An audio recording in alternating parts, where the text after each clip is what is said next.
अभ्यासक हवामान अभ्यासक मी आहे तारकळस या ठिकाणी. आजपासून सर्व शेतकऱ्याला सांगतो, शेतकऱ्यांना आणखीन दिनांक 12 एप्रिल 13 एप्रिल 14 एप्रिल दरम्यान तुम्ही तुमची काळजी घ्या. विजेच्या कडकडासह पाऊस पडणार आहे, गारपीट होणार आहे, म्हणून हा अंदाज लक्षात घ्या. आणि विशेष म्हणजे परभणी जिल्ह्यामध्ये 18 एप्रिलपर्यंत वातावरण खराबच राहणार आहे, म्हणून हे अंदाज लक्षात घ्यायचा. योगायोगानं आज मी काय झालं, पालवून तारकळस इथं जात असताना इतका वादळी वाऱ्याचा पाऊस चालू झालेला आहे. या ठिकाणी थोडी गारपीट देखील आली होती, म्हणून हे देखील सांगायचं होतं. पण माझी सर्व शेतकऱ्याला विनंती आहे परभणी जिल्ह्यातल्या, की सध्या खूप वातावरण खराब आहे. म्हणजे जास्त अवकाळी पाऊस आला की आधीच काय करायचं, वातावरण ते झालं की तुम्ही तुमचं आपण आपल्या घर जवळ करा.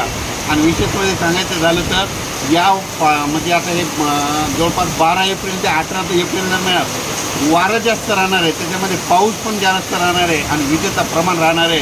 सर्व दूर पडत नसतो, पण फक्त काही भागात पडणार आहे, म्हणून हा सर्व शेतकऱ्यांनी अंदाज लक्षात घ्या. या ठिकाणी आता या तारकळस या ठिकाणी लाईव्ह या ठिकाणी आता मी पावसातच निघालो. मी प्रचाराला फिरत असताना म्हणजे तारकळस ह्या पूर्ण या एरियात फिरत असताना या ठिकाणी खूप पाऊस चालू झाला.